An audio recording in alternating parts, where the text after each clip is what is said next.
Assalamualaikum. Bertemu lagi kita dalam pelajaran Bahasa Melayu.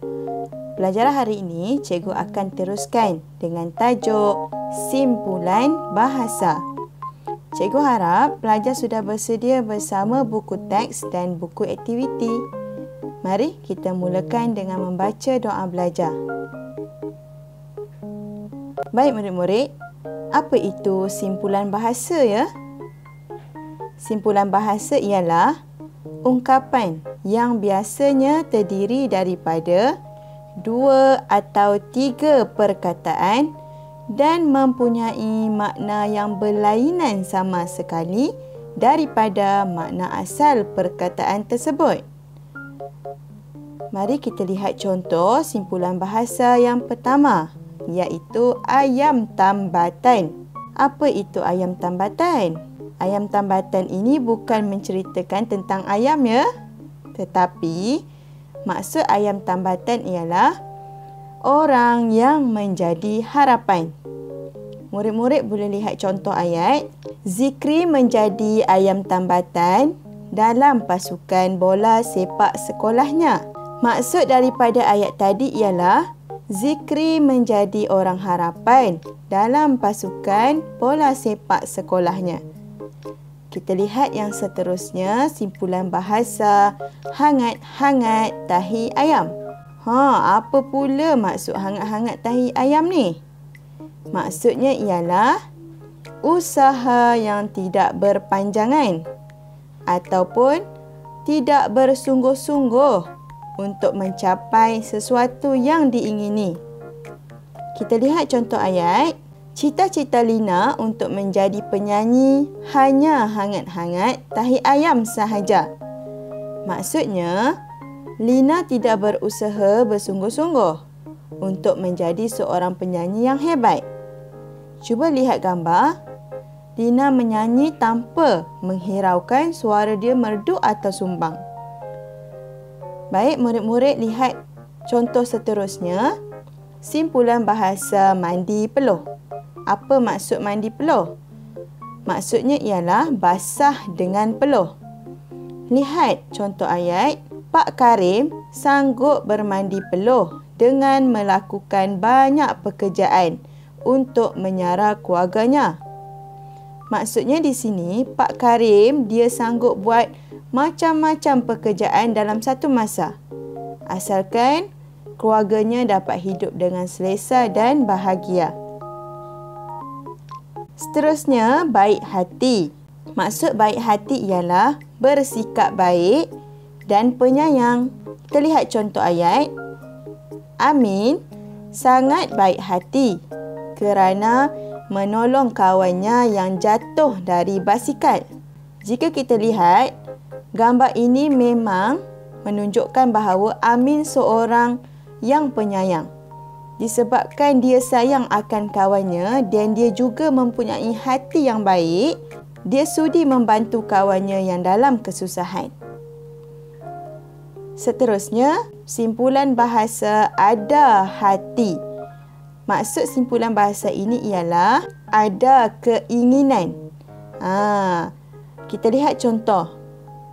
Kakak ada hati untuk membeli baju baru.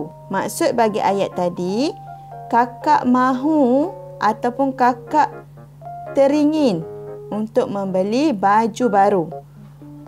Baik, seterusnya. Simpulan bahasa putus asa. Kamu mesti pernah dengar simpulan bahasa ni kan? Cikgu selalu cakap, jangan putus asa, jangan putus asa. Okey, maksud putus asa ialah tidak menaruh harapan akan berjaya ataupun sudah hilang harapan. Kita lihat contoh ayat. Aminah berputus asa setelah beberapa kali gagal dalam pelajaran. Maksudnya di sini, Aminah berasa sedih sebab gagal banyak kali dalam pelajaran. Sehingga Aminah rasa dia tidak akan berjaya lagi dan malas untuk berusaha. Sedangkan Aminah masih boleh berjaya, betul tak? Kalau Aminah berusaha dengan bersungguh-sungguh.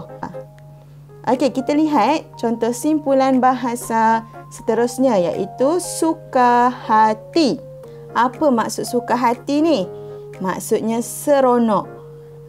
Contoh ayatnya, Hadif berasa suka hati apabila menerima hadiah daripada ayahnya. Maksud lain, Hadif berasa seronok apabila mendapat hadiah. Okey, kita lihat contoh seterusnya. Perut kosong. Agak-agak kamu apa maksud perut kosong ni? Maksudnya ialah lapar. Perut bila kosong kita akan rasa lapar. Jadi maksud perut kosong ialah lapar. Contoh ayatnya, Suzy menangis kesakitan kerana perut kosong. Makna lain, Suzy menangis kesakitan kerana lapar. Okey, yang terakhir simpulan bahasa anak tunggal. Maksud anak tunggal ialah anak satu-satunya. Ataupun tiada adik-beradik. Hanya ada ayah, ada ibu dan ada seorang sahaja anak.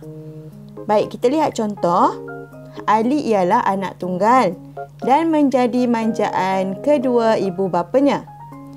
Maksud lain, Ali ini seorang anak yang tidak mempunyai adik-beradik. Disebabkan itulah, Ali menjadi anak yang paling dimanjakan atau anak yang paling disayangi oleh kedua ibu bapa. Baik, sekarang kamu boleh buka buku teks dan rujuk pada muka surat 54. Aktiviti yang perlu dilakukan ialah bercerita dan menuturkan dialog. Baik, kita lihat apa tajuknya. Nazri boleh. Sekarang mari kita baca cerita tersebut. Murid-murid boleh perhatikan ayat yang cikgu baca dan kamu juga boleh cuba baca bersama dengan cikgu ya. Nazri hendak menjadi pemain bola sepak. Dia mahu menjadi ayam tambatan pasukan sekolahnya. Murid-murid, apa maksud ayam tambatan? Ya, maksud ayam tambatan tadi ialah menjadi orang harapan. Di sini, Nazri ingin menjadi orang harapan dalam pasukan sekolahnya. Kita sambung. Boleh abang melatih saya bermain bola sepak? Tanya Nazri kepada Abang Fadil. Kita lihat seterusnya apa kata Abang Fadil. Boleh Nazri. Bagaimanapun, jangan hangat-hangat tahi ayam sahaja, kata Abang Fadil. Murid-murid, apa maksud hangat-hangat tahi ayam ni? Maksudnya ialah usaha yang tidak berpanjangan ataupun tidak bersungguh-sungguh. Abang Fadil ingatkan kepada Nazri, boleh, Abang Fadil boleh ajar. Tetapi Nazri tidak boleh untuk tidak bersungguh-sungguh. Mesti bersungguh-sungguh. Okey. Kita sambung. Mulai hari itu, Abang Fadil melatih Nazri. Mereka mandi peluh di padang. Apa maksud mandi peluh, murid-murid? Ya, mandi peluh bermaksud basah dengan peluh. Maksudnya mereka berlatih bersungguh-sungguh sehingga banyak peluh yang keluar.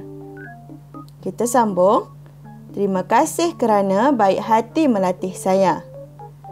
Sekarang, saya ada hati untuk menjadi pemain bola sepak yang terkenal, kata Nazri. Nazri kata apa? Dia kata terima kasih kerana baik hati melatih saya. Apa maksud baik hati? Baik hati ini iaitu bersikap baik ataupun penyayang. Abang Fadil ni dia sangat baik sebab dia sanggup melatih Nazri menjadi pemain bola sepak, betul? Okey, sekarang saya ada hati. Apa maksud ada hati? Ya, ada keinginan. Sekarang saya ada keinginan untuk menjadi pemain bola sepak yang terkenal. Okey, murid-murid boleh buka buku aktiviti pada muka surat 61.